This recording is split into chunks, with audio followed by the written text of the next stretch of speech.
Entrevista Venevisión. Líder en opinión. Por tu canal independiente, Venevisión. Bienvenidos a Entrevista Venevisión. Como lo anunciamos antes de ir a la pausa, está hoy con nosotros Luis Vicente León, presidente de Data Análisis. Bienvenido, gracias por estar aquí. Gracias a ti, encantado. Hoy, 16 de septiembre, está previsto que haya movilizaciones de calle convocadas, tanto por el oficialismo como por la oposición. Más allá de lo numérico, del número de personas que puede caber en determinado espacio, en un metro cuadrado, ¿qué significan las movilizaciones de calle? Como ha dicho la oposición, ¿con presión se puede lograr el referendo revocatorio?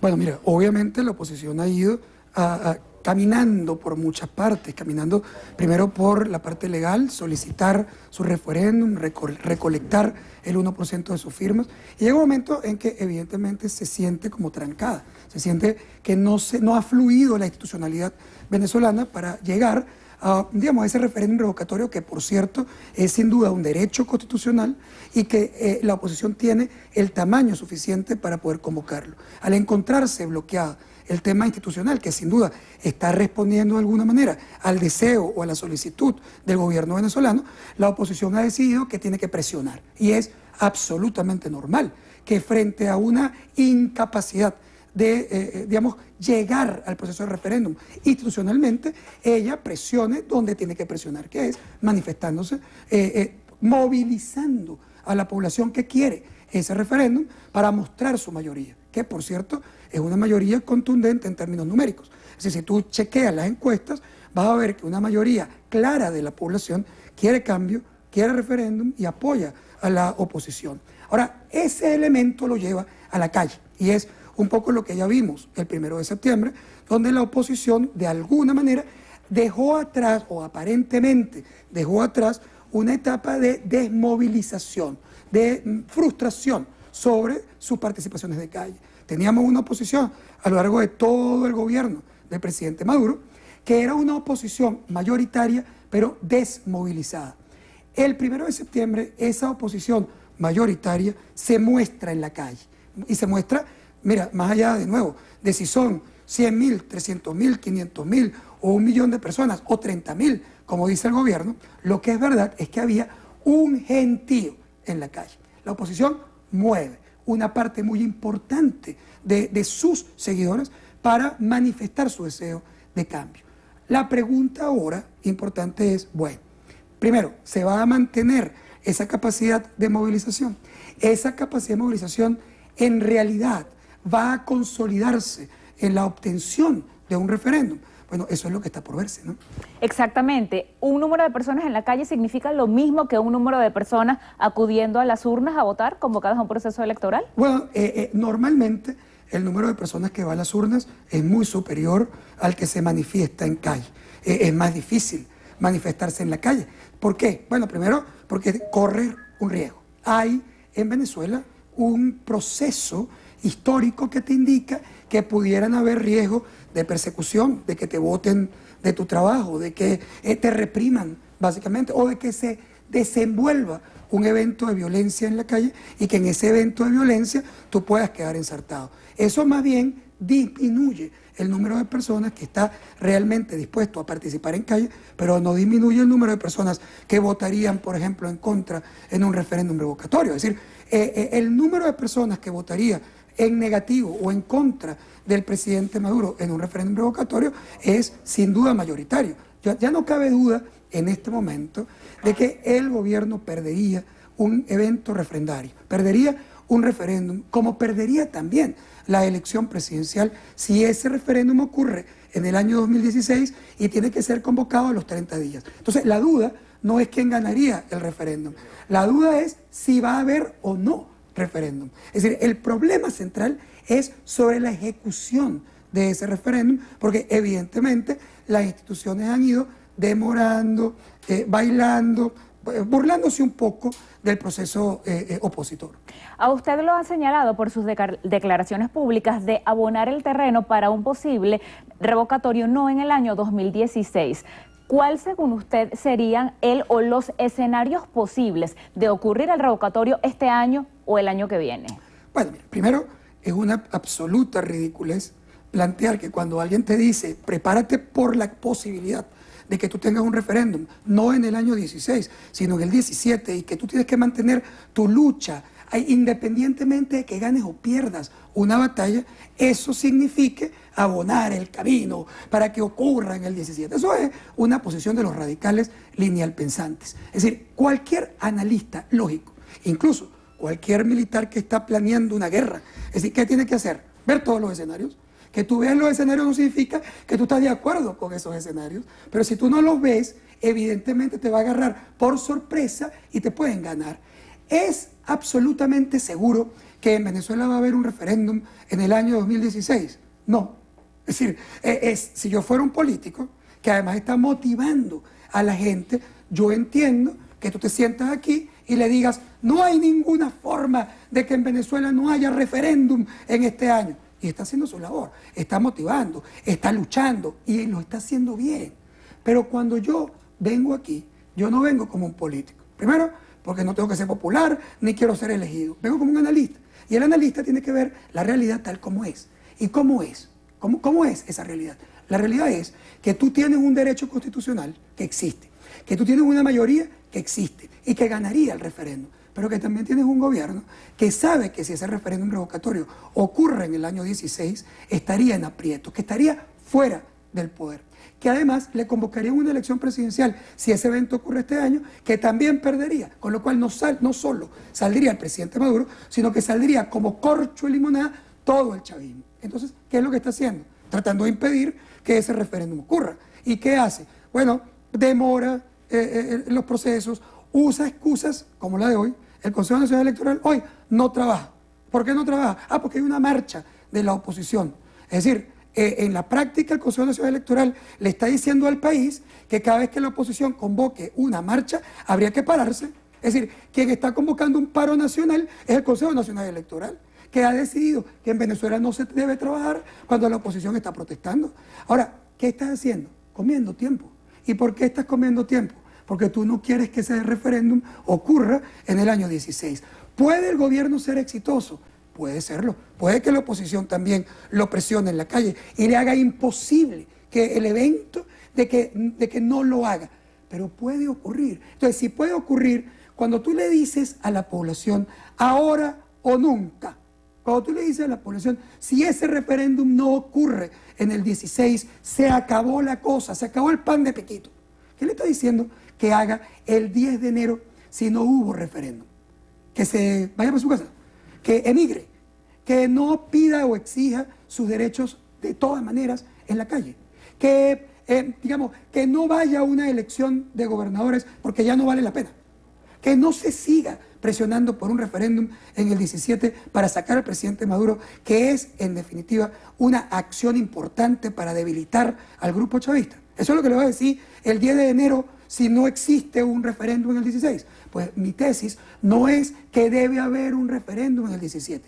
Mi tesis es que la oposición tiene que luchar por su referéndum, por el cambio, por la búsqueda de un país distinto y por un modelo económico moderno y no primitivo, pero tiene que luchar hoy, mañana y siempre. Es decir, no es hoy o nunca, es hoy, mañana y todo el tiempo que haya o violaciones de tus derechos o básicamente necesidades profundas de cambio. Eso es completamente distinto a tratar de volver a generar una expectativa sobredimensionada que, si no cumples, pudiera terminar en una gran frustración de la gente que ya entonces no te acompañe el año que viene, cuando de todas maneras vas a necesitar seguir luchando por los cambios que el país requiere. De no haber entonces referendo este año o haberlo en el 2017, ¿cuáles entonces cree usted que serían los posibles escenarios? ¿Qué puede ocurrir y qué deberían hacer tanto gobierno como oposición para, en última instancia, beneficio de los ciudadanos? Hay 3 escenarios en este momento. El primer escenario es el escenario que la oposición busca y que lo busca además pacíficamente. La oposición ha hecho manifestaciones pacíficas, está además tratando desesperadamente de que eso no se desborde. ¿Qué pasa si la oposición es exitosa? Si la oposición es exitosa y comienzan todas sus movilizaciones de calle, pero también se puede agregar a eso otras acciones, manifestaciones individuales por todo el país, desobediencia civil, sobre violaciones de sus derechos. Es decir, eso pudiera complicar el panorama para el gobierno y obligarlo o presionarlo a una negociación. Pero no una negociación básicamente, digamos, cosmética, sino una negociación real en la que sobre la mesa se firmen acuerdos que conduzcan a un cambio. Pero también hay un segundo escenario. El segundo escenario es que el gobierno maneje mejor que la oposición la comunicación y la estrategia política, y al final la oposición se desgaste en la convocatoria de calle. Es decir, que hoy, por ejemplo, no veamos la misma fuerza que se vio el 1 de septiembre, y que si convoca una tercera, entonces se vea más chiquita, y que la gente empiece a pensar que está perdiendo su tiempo en la manifestación, y que no está consiguiendo nada absolutamente concreto. ¿Qué pasa entonces? Que cuando tú sigas convocando y sigas convocando, te puedes ir debilitando en tu capacidad de movilización, y el gobierno pudiera entonces estar ganando la batalla de que eventualmente él siga haciendo lo que quiere en la institucionalidad y tú no eres capaz de presionarlo. Tienes el tercer escenario. El tercer escenario es que se desborde el país y entremos a una fase de violencia. ¿Puede haber riesgo de violencia? Siempre que hay calle, siempre que hay protestas, siempre que hay crisis que afecta el bolsillo, pero también el estómago de la población, puede haber un riesgo de que algunos grupos se desborden y que se genere violencia, que por cierto, en mi opinión, es el peor escenario para todos, porque con la violencia, primero, no vas a resolver el problema. Segundo, ¿quién domina un escenario de anarquía? No lo domina la oposición. Un escenario de anarquía lo domina quien tiene las armas y la capacidad organizativa, y ese es mucho más el sector militar que el sector opositor. Y por lo tanto, Cachicamo pudiera estar trabajando palapa si se cruza la frontera de la violencia y te vas a un nivel en el cual la oposición misma no lo pudiera controlar. Hablemos ahora sobre la repercusión internacional de la situación venezolana. ¿Cuál es su lectura sobre esa presidencia pro tempore compartida que asumirán 4 países del Mercosur, de la posibilidad de que Venezuela sea excluida de ese organismo? Y también queremos su opinión sobre esa 17ª cumbre de movimiento de países no alineados que se está realizando en Margarita, Estado Nuevo de Esparta. Bueno, yo creo que lo que está claro es que los socios de Mercosur mayoritarios ya no quieren que Venezuela esté formando parte de ese club, de ese grupo importante de países. Es obvio que Brasil se siente incómodo con que Venezuela está ahí. Es obvio que el cambio político en Argentina también ubica, especialmente al presidente Macri, que hoy precisamente también declara sobre la situación venezolana, se siente incómodo de que Venezuela esté en Mercosur. Y Paraguay se ha sentido incómodo desde el principio. Es decir, tú tienes 3 de los 5, incluye a Venezuela, o sea, 3 de 4 de tus socios no te quieren. Entonces, obviamente ahí hay un tema operativo que en mi opinión sí se ha manejado mal. Es decir, a Venezuela le correspondía, sin duda, en la rotación natural, la presidencia de Mercosur. Pero los países no quieren que Venezuela asuma esa presidencia. No se sienten representados por el gobierno de Venezuela y por la política económica y por la estrategia política del presidente Maduro. ¿Qué pasa? Que tú no puedes obligar a ser el presidente de un club donde los socios no te quieren. O sea, puede ser que te toque, puede ser que sea legal, pero es ridículo cuando tú levantas la banderita en la Cancillería venezolana y dices, obligado yo soy el presidente del Mercosur. Tú eres obligado, presidente de qué si no te quieren. Es decir, entonces siéntate o retírate o exige que te voten, pero tú no puedes ser presidente de un grupo que te rechaza abiertamente. Eso lo estamos viendo de alguna manera también en la cumbre que has mencionado. Si tú chequeas qué está pasando en Margarita yo creo que al gobierno le está yendo mal en términos perceptuales, porque normalmente el presidente Chávez traía a un montón de países para hacer un poco de show con el tema del soporte de los países internacionales, pero aquí has tenido que esconder la cumbre. No hay periodistas en la cumbre, cierra los aviones privados, no, prácticamente no deja que se monte una gente en un ferry. Bueno, al final de cuentas, lo único que han mostrado es a Mugabe, que no será un invitado de honor en ninguna parte del mundo, a Mugabe, a Correa, que sea un presidente interesante, pero no has mostrado más nada, con lo cual parece que esa cumbre no es tan cumbre como lo que se esperaba. El diálogo, estos acercamientos admitidos ya por voceros tanto de gobierno como de oposición, ¿ha sido secreto? ¿Hay que divulgar cada vez que se produzca una reunión? Porque hay quienes condenan el diálogo llamándolo negociación o pacto. Yo creo que es no entender lo que es la política. La política es la ciencia de la negociación. Por lo tanto, tú no puedes criminalizar a nadie que se sienta a conversar, a dialogar, a negociar para resolver un problema. Esa es la base de la política. Yo entiendo que hay una parte de la población que se puede sentir estresada de que la oposición se siente con el gobierno. Primero, en la oposición, y al revés también. Yo también entiendo que hay unos chavistas que les da alergia que el gobierno del presidente Maduro se siente con la oposición, porque piensan que son unos enemigos, que son unos bichos. A ver, primero, para resolver un problema, tú te vas a tener que sentar. ¿Y con quién te vas a sentar? Con tus panas. Es decir, tú vas a tener una reunión de trabajo entre toda la oposición para resolver el país y no te reúnes con los actores que están impidiendo, por ejemplo, el referéndum, o que controlan las instituciones, o que gobiernan, además, institucionalmente el país. Es decir, tú te tienes que sentar con ellos. Y al revés, ¿puede el gobierno ignorar a una oposición que hoy representa más del 70% de los venezolanos y decir, no, tú no viniste, pues?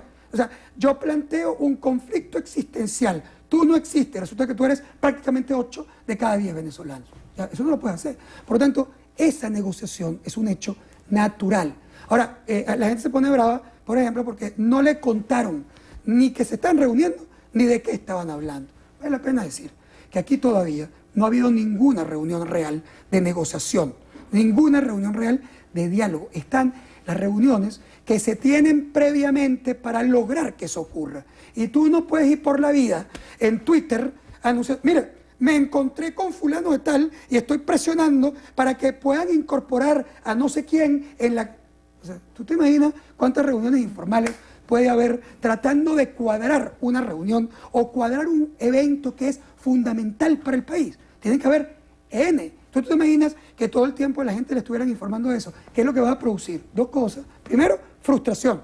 Y segundo, que se desaten los monstruos que también van a estar en contra de los procesos de negociación. Lo que sí tiene que haber es información cuando definitivamente comience el proceso de diálogo, que por cierto también será privado. Tampoco lo puedes poner aquí con las cámaras de Venevisión, vamos a ver cómo es que habla la oposición y el gobierno. ¿Sabes lo que pasaría?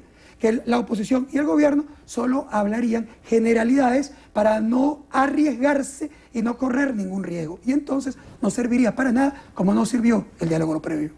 Nos alcanzó el tiempo. Muchas gracias por haber venido a Entrevista Venevisión. Gracias a ti. Así despedimos a Luis Vicente León, presidente de Data Analysis. Gregorio.